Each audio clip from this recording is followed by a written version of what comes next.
Good evening, brothers and sisters in Christ. There's times where, for following God, we are going to be put through the fire. This is not a might happen, it's going to happen.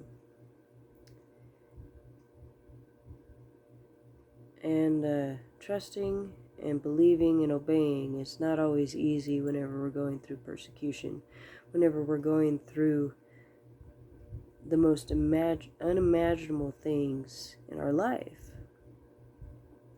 Now, I was going to talk about James chapter 1.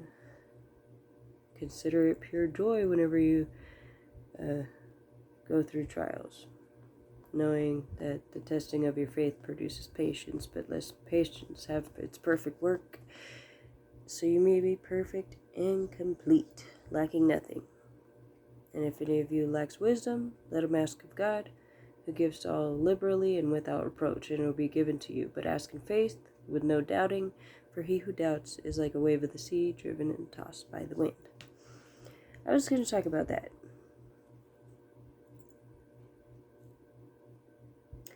And then I was also going to talk about a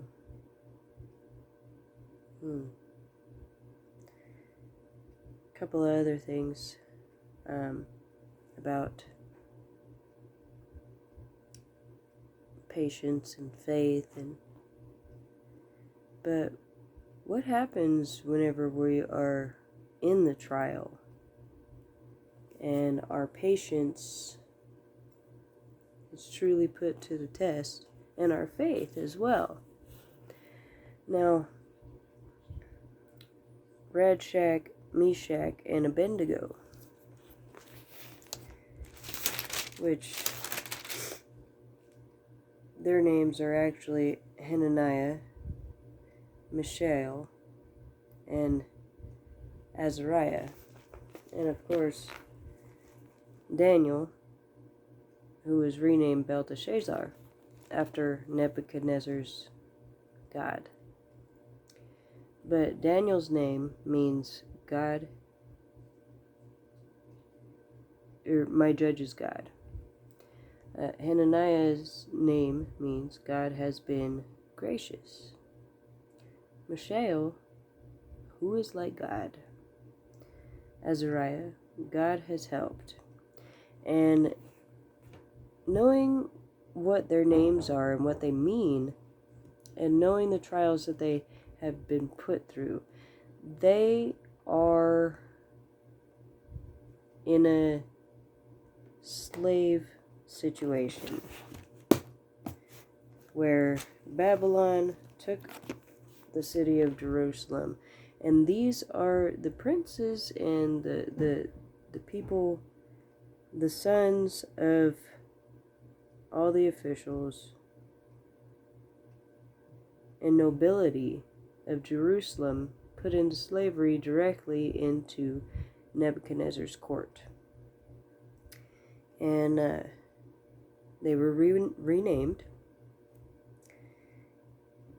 Belteshazzar, Shadrach, Meshach, and Abednego. And even though they were forced into servitude to a very ruthless and bloodthirsty king, they always sought the Lord.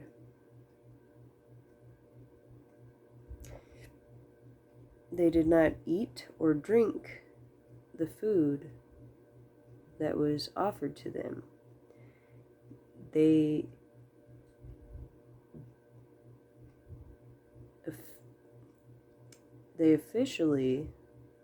Daniel officially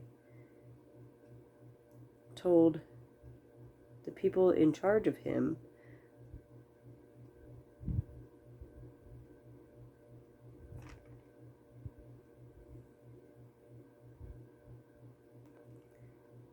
that they would only eat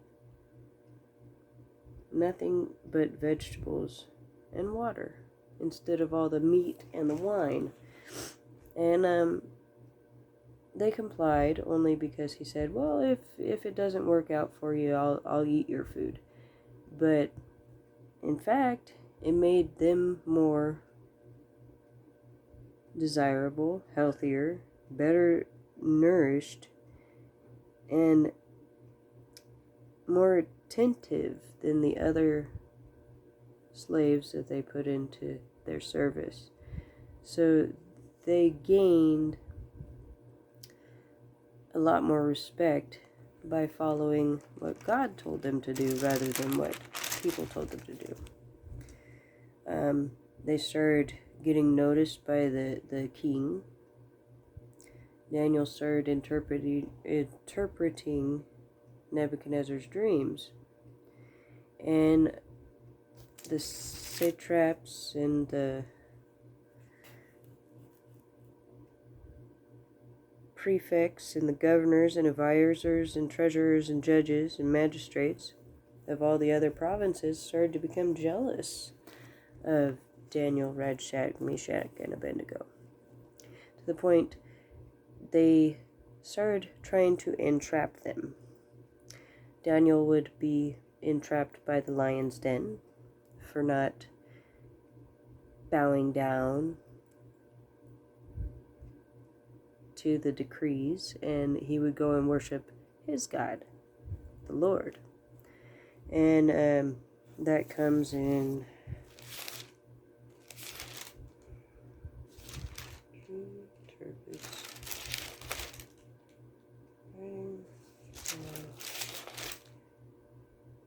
chapter 6. But right now, I'm going to be in chapter 3, when Shadrach, Meshach, and Abednego are put to the test. Like I said, all the other princes and all the governors and everything, and everybody put into place wanted to trap Daniel and his friends. And they wanted to do it by getting them in trouble for not bowing down to the giant idol that they insisted and suggested the king put in place, and that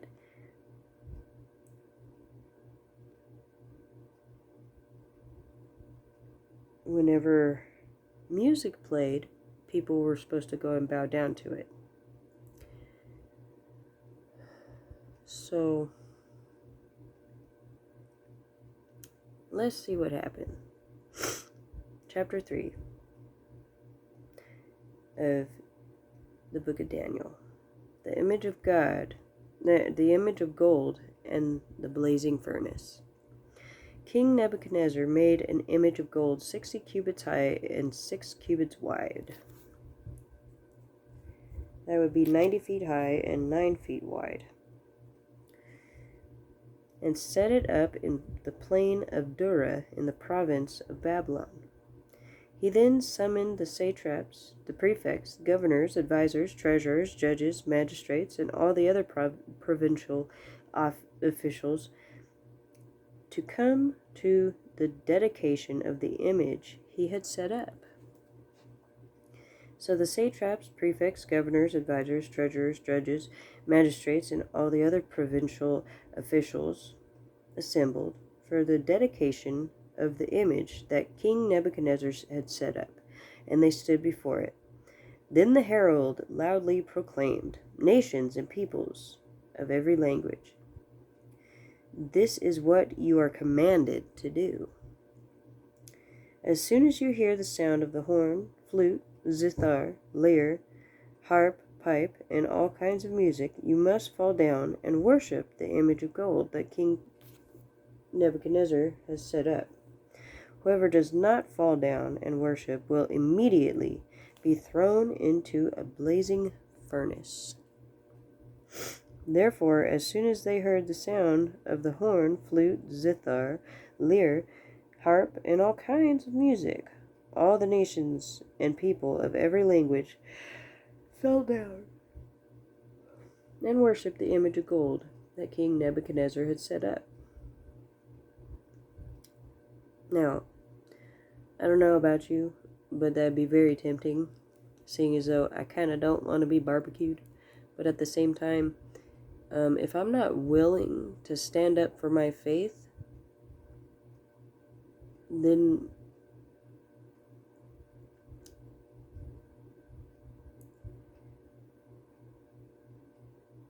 it's not worth having. What makes me willing to stand up for my faith is the things that God has done for me, the things that I could never do by myself. God has given me a healing, a new life. I am a new creation because of Him asking me to have a little bit of faith. And He showed me just how far that little bit of faith can get me. And now I have a lot more faith than I could ever imagine, and than I ever had before. But when the heart is under fire,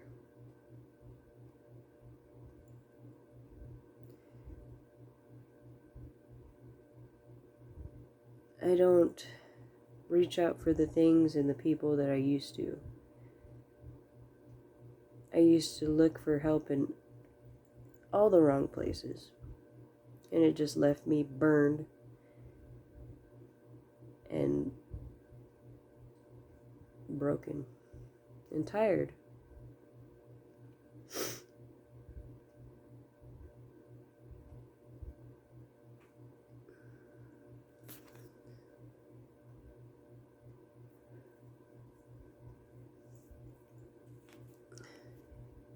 Oftentimes, God will put a song in my heart when I'm going through something mentally, physically, emotionally, whatever.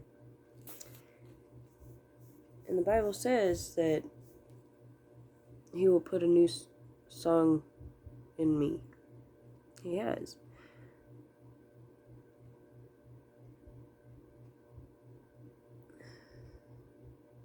I no longer sing the song of depression, hate, and anger.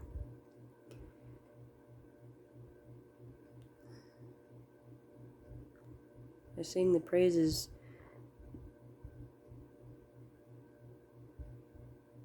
and love and gratefulness that free me. At this time, some of the astrologers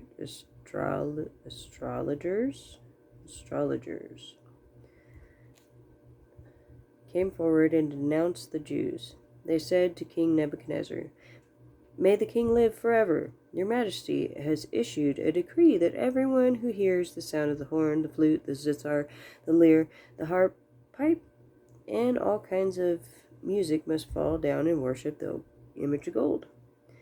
And that whoever does not fall down and worship will be thrown into the blazing furnace. But there are some Jews whom you have set over the affairs of the provinces of Babylon, Shadrach, Meshach, and Abednego, who pay no attention to you, Your Majesty. They neither serve you or worship. They neither serve your gods nor worship the image of gold you have set up." So they had convinced him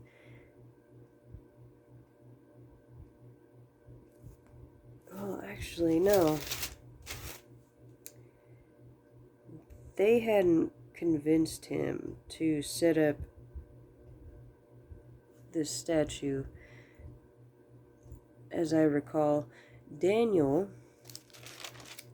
interpreted the king's dream. The king had a dream of this giant statue of bronze that everybody from all over would come to worship.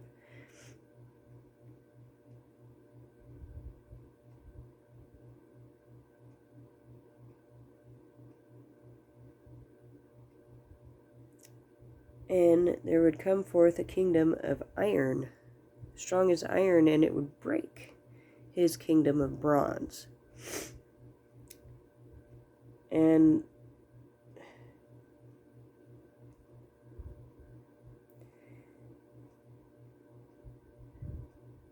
that's right.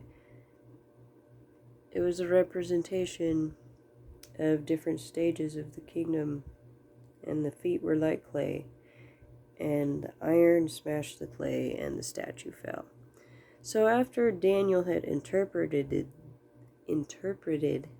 this dream for him, he decided it'd be a good idea to go ahead and build a statue so that everybody could worship the statue and remember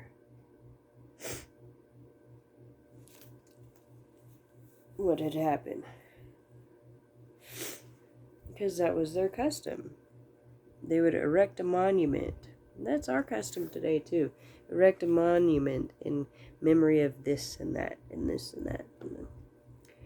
But that's all well and good unless you start worshiping it. So, furious with rage, Nebuchadnezzar summoned Shadrach, Meshach, and Abednego. So these men were brought before the king. And Nebuchadnezzar said to them, "Is it true, Shadrach, Meshach, and Abednego, that you do not serve my gods or worship the image of gold I have set up?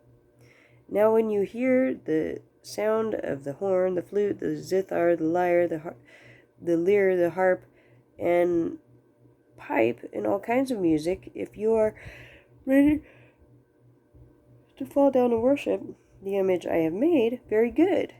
But if you do not worship it, you'll be thrown immediately into the blazing furnace. Then what God will be able to rescue you from my hand?" So Nebuchadnezzar thinks he's definitely in that position to be able to say that. And that's because there was nothing ever to be able to challenge his position before. Now he's being put into a new position.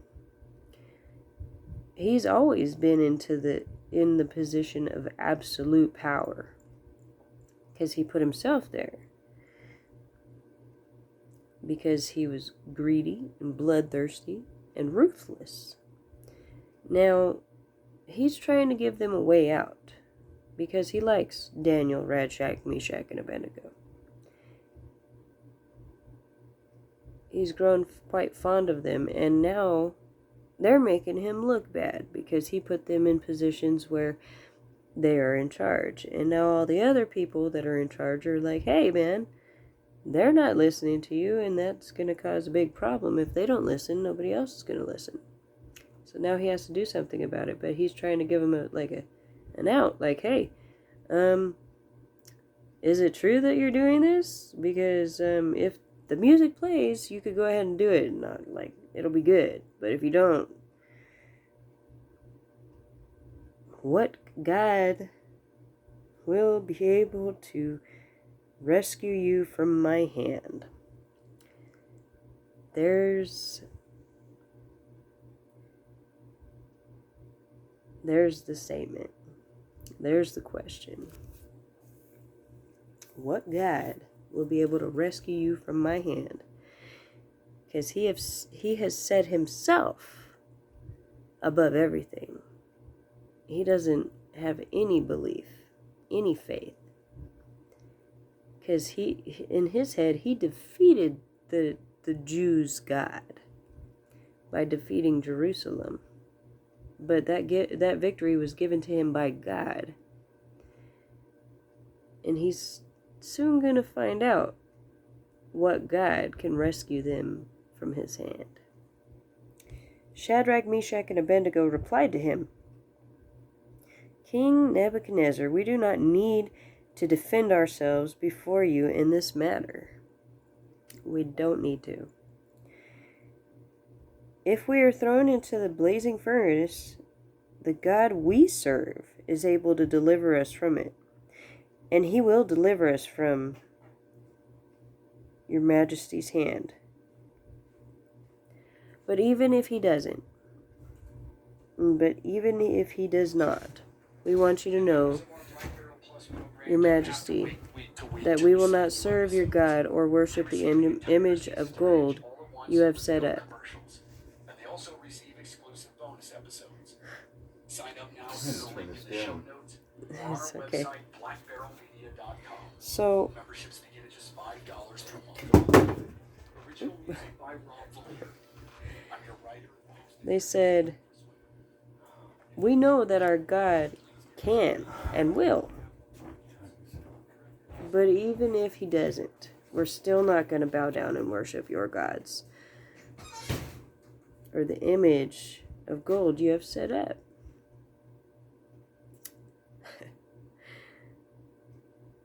That right there is faith. I know my God can save me, and he will. But even if he doesn't, I'm still not going to do what you're trying to make me do. Because that's going to go against my God and my faith, my belief. Then Nebuchadnezzar was furious with Shadrach, Meshach, and Abednego, and his attitude toward them changed. He ordered the furnace to be heated 7 times hotter than usual, and commanded some of the strongest soldiers in his army to tie up Shadrach, Meshach, and Abednego and throw them into the blazing furnace. Some of his strongest warriors to bind them and throw them in the furnace after it's been heated up 7 times hotter than it should be. So these men, wearing their robes, trousers, turbans, and other clothes, were bound and thrown into the blazing fire. The king's command was so urgent, and the furnace was so hot. The flames of the fire killed the soldiers who took up Shadrach, Meshach, and Abednego. And these 3 men, firmly tied, fell into the blazing fire. So this fire was so hot that it killed all the men that threw them in the fire, that tied them up and forced them into this fire. And the 3 men, Shadrach, Meshach, and Abednego, fell into the fire. And that fire killed all that threw them in there.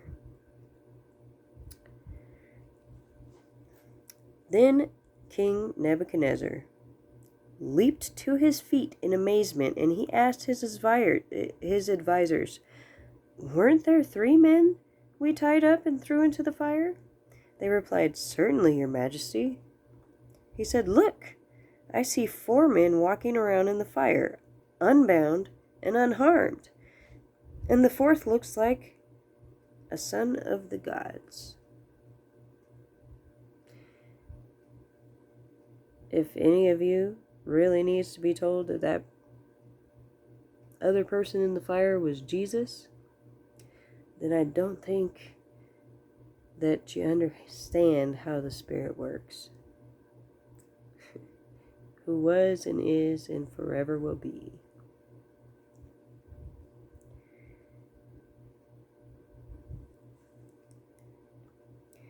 Nebuchadnezzar then approached the opening of the blazing furnace and shouted, "Shadrach, Meshach, Abednego, servants of the Most High God, come out, come here."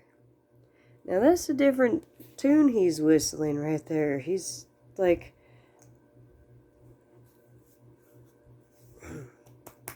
just had to do a major heart check right there. Okay. I got pissed off and I just threw these guys in the fire and they're alive and there's somebody else in there.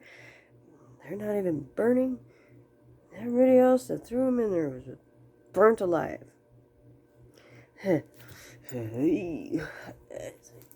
It's getting a little bit hot in here. It's kind of hard to breathe. Hey guys, servants of the Most High God. He definitely changed his tune, because before it was, "Then what God can save you from my hand?" Can save you. Oh, now it's servants of the Most High God. Come out, come here. So Shadrach, Meshach, and Abednego came out of the fire, and the satraps, the prefects, the governors, and the royal advisers crowded around them, and they saw that the fire had not harmed their bodies, nor was a hair on their heads singed. Their robes were not scorched, and there was no smell of fire on them.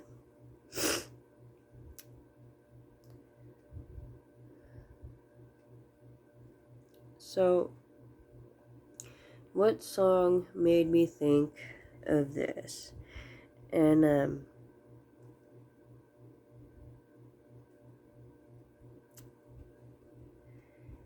it was,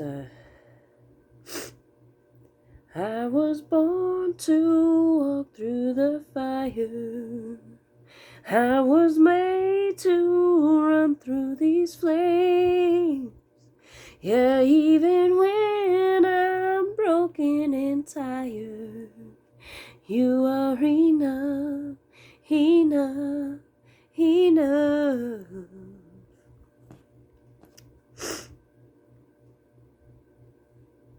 That's a really good song. The song's called Enough.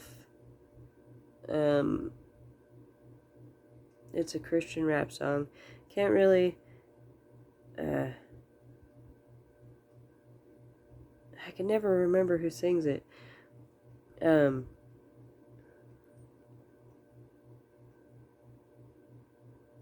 then there's, while I'm reading this, I hear the song, there is another in the fire, standing next to me, and there is another in the water, holding back the sea.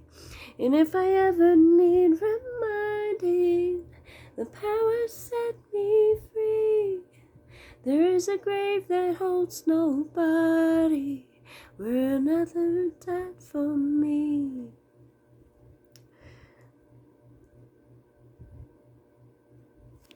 So, when I'm in trouble, oftentimes God will sing to me. And whenever somebody else is in trouble, I will hear a Bible verse to relate to them.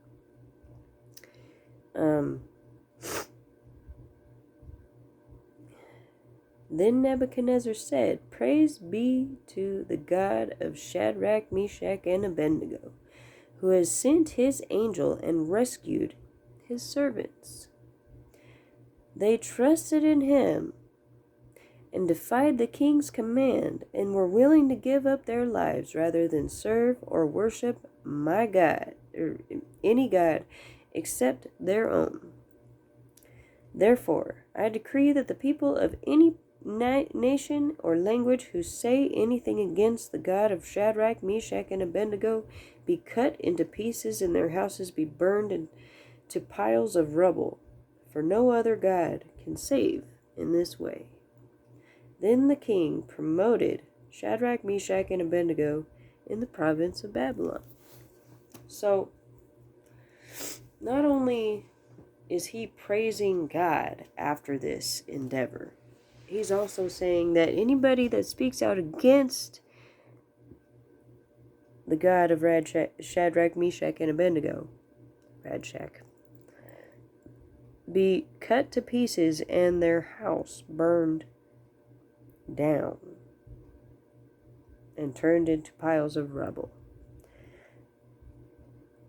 Because no other God can save in this way. He's used to the graven images, the golden creations, the gods that they make so that they can control people.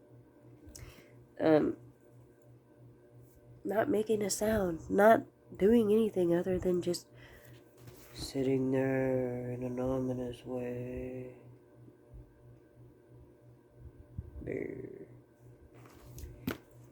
So that he could get the glory. He could control the people with what he created to be their gods. No other God could save this way. Modern day idols are phones, technology, money,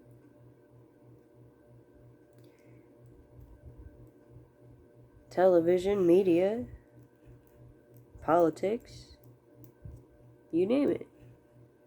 People have created these things to lord over others so that they can control them.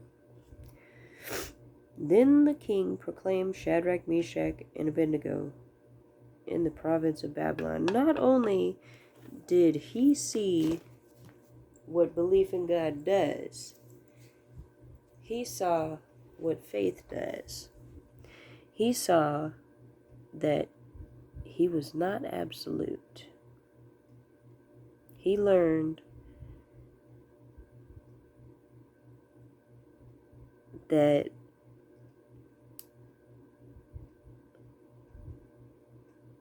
yes, there is a God that can rescue them from his hand. So whenever you're put under fire, when that persecution comes, remember to tell yourself, if you're saying it out loud to somebody else, my God can save me and he will. But even if he doesn't, I'm not going to do what you're telling me to do.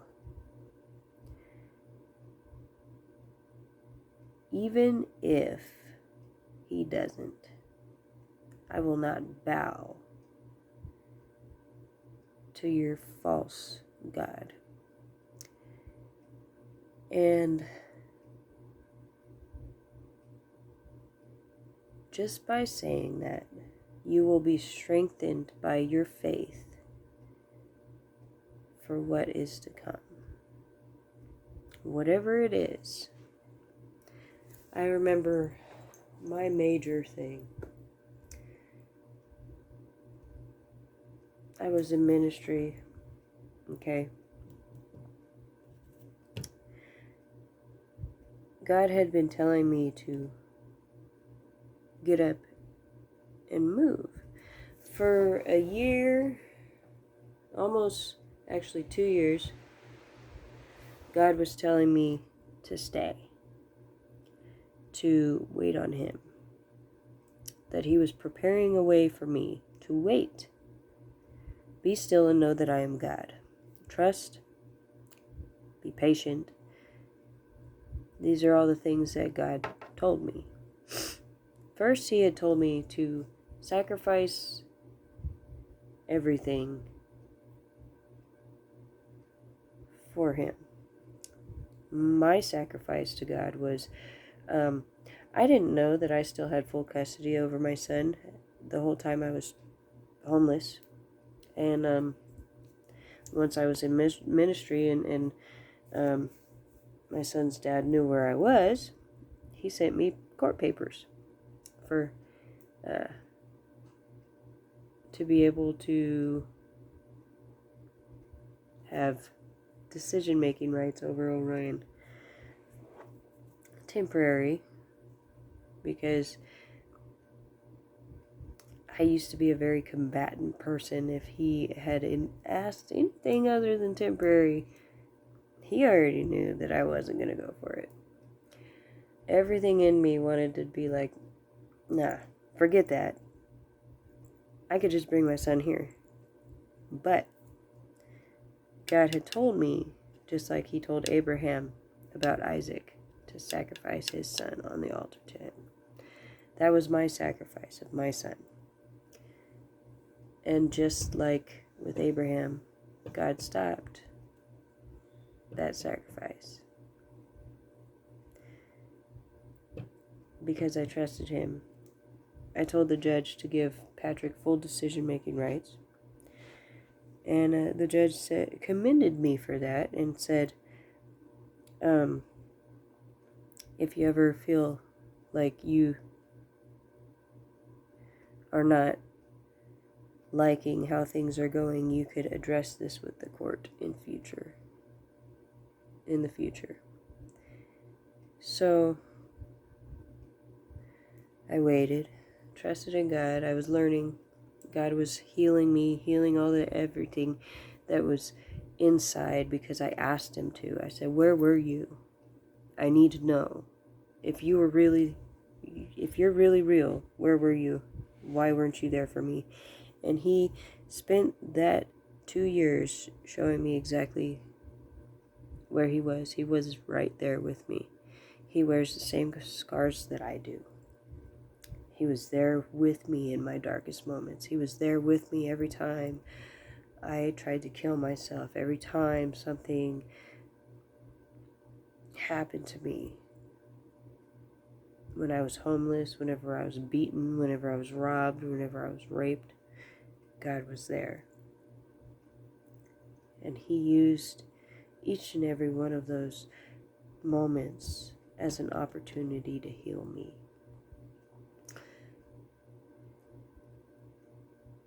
I am healed by his scars and his blood. Whenever God told me to move, it was almost at another year that I was there. It was a little bit over half a year. And I'm just like, but God, I'm still on probation. What if this happened? What if that happens? And I get all crazy and worried in my head, and he kept telling me, don't worry. I am calling you to this promised land. A land flowing with milk and honey. Okay? I know you tried to do this before on your own. I know you know that you can't do this. I know you've tried every single way possible. I'm telling you to let me try. Let me show you. Let me lead you. And I argued with God. Why can't I just say, okay, God? Because I assumed that I'd be going as the same person I used to be, but I'm not.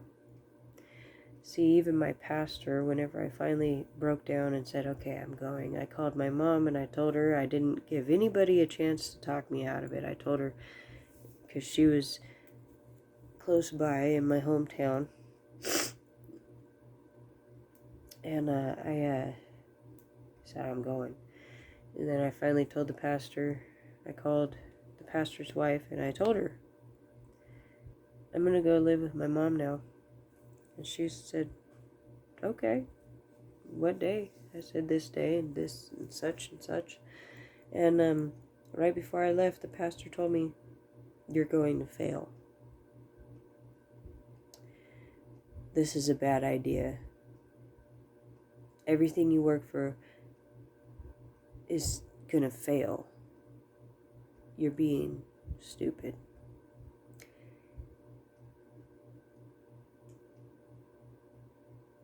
Had I trusted in that, I wouldn't be where I am today. I don't put my trust in man because man will fail me every time. I put my trust in God. And I told him, I'm sorry that you think that, but God, this is where God's leading me. And he said, well, I really hope so. Really hope so.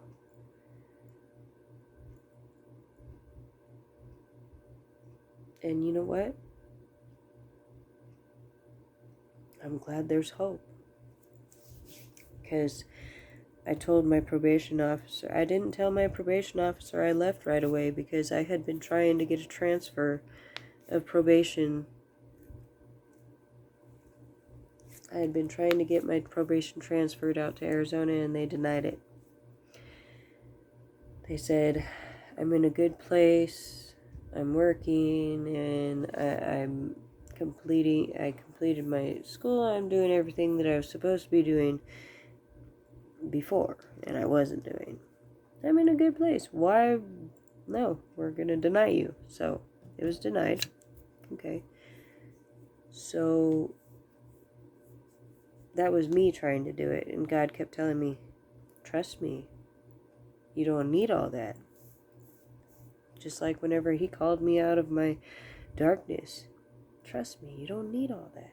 You don't need all that health insurance. You don't need all the things that they say you need to get into a program. Come to me. I went into a faith-based program instead of the mental health program. That is how he called me, and that is how he brought me full circle. Trust me. I got this. You tried. Again, stop trying so hard. Whenever I ask you to do something, whenever I'm telling you to do something and I'm calling you to do something, don't try so hard. Just do it. Take a leap of faith. Just take that step. And trust and know that I got you. And so my mom came and got me. I went to live with her. I got a job, which it was always hard to get a job for me. I only had like maybe 3 jobs before that, and I'm 33. Now, right off the bat, I got a job, and then I called my probation officer and I said, hey, I'm living in Arizona now, I got a job, and I paid off, and I'm going to be able to pay off my fine with my first paycheck. I didn't get in trouble for leaving. I wasn't charged with absconding. She said, okay, keep me posted. I paid off my fine and I got off probation. Got my son back in my life.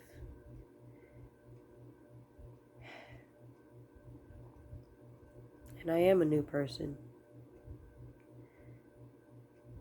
And I know today that I could trust God with anything and everything. Do I argue still? Yes. Do I worry still? Yes. But I can't change the color of my hair by worrying. I can't change what's going to happen by worrying. Trust and believe. There is, if there's a fire, God's there with me. Every step of the way. Keeping me from being burned. And I'm not going to let anybody try and tell me any different. I'm not going to let anybody try and take that away from me.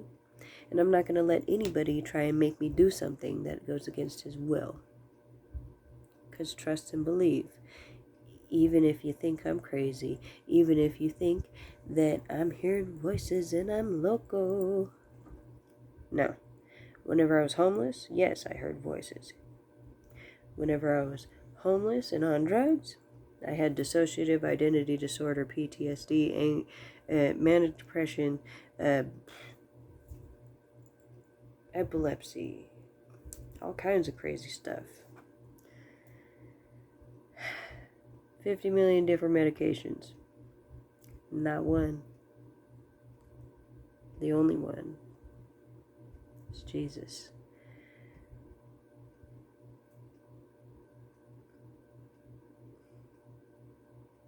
And I listen and I obey. Amen.